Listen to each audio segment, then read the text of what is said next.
আসসালামু আলাইকুম এভরিওয়ান। আজকে আমি আপনাদের দেখাবো এনআইডি কার্ড দিয়ে কিভাবে ভোটার স্লিপ বের করবেন। কিভাবে অনলাইন থেকে ভোটার স্লিপ বের করবেন সেটাই আজকে দেখাবো। তো অনলাইনে ভোটার স্লিপ বের করতে হলে প্রথমে আমাদের প্লে স্টোরে যেতে হবে মোবাইল থেকে। আমি প্লে স্টোরে গেলাম। দেন সার্চ অপশনে গিয়ে সার্চ অপশনে লিখতে হবে স্মার্ট ইলেকশন ম্যানেজমেন্ট বিডি।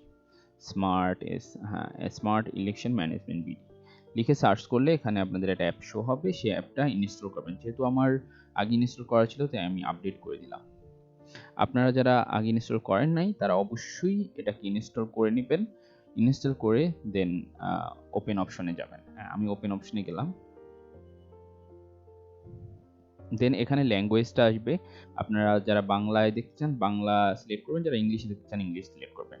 দেন এখানে 13দশ জাতীয় সংসদ নির্বাচন, যেহেতু 12 তারিখ আমাদের জাতীয় সংসদ নির্বাচন তাই এটা শো করছে। নিচে হচ্ছে পূর্ববর্তী নির্বাচন সমূহ, এখানে আগের যেই নির্বাচনগুলো হয়েছে এখানে তা শো করবে। দেন আমাদের ভোট কেন্দ্র খুঁজুন, এখানে ক্লিক করতে হবে। দেন এখানে আমার আগে একটা এনআইডি নাম্বার দেওয়া ছিল, ওইটাই শো করতেছে। আমরা এটা নতুন করব। আবার ভোট কেন্দ্রে খুঁজুন, এখানে ক্লিক করলেই আবার নতুন অপশন আসবে। তারপর আমরা এনআইডি নাম্বারের লিখুন, এখানে এনআইডি নাম্বারটা দিব আর নিচে জন্ম তারিখটা দিলে দেন সার্চ বাটনে দিলেই চলে আসবে। আমি আমার ইনফরমেশনগুলো দিচ্ছি, এনআইডি নাম্বার আর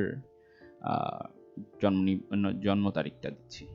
সার্চ বাটনে ক্লিক করার সাথে সাথে আমাদের সব ইনফরমেশন চলে আসছে, যে আমার ভোট কেন্দ্র কোথায়, ভোটের ঠিকানাটা কোথায়, কিভাবে, আর ভোটিং কর্মীর নাম্বার কত, সবকিছু এখানে ইনফরমেশনগুলো চলে আসছে।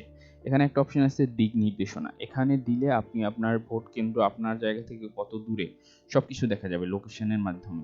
লোকেশন, গুগল ম্যাপ লোকেশনটা অন হয়ে যাবে, সেখানে গিয়ে দেখতে পারবেন আপনি কোথায় আর আপনার ভোট কেন্দ্র কোথায়, কিভাবে যাবেন সবকিছু এখানে দেয়া আছে। সো এভাবেই আপনারা হচ্ছে সব বের করতে পারবেন। আপনাদের ভোট দিতে কোনো ঝামেলা হবে না আশা করি। Thank you. এটাই দেখানোর ছিল।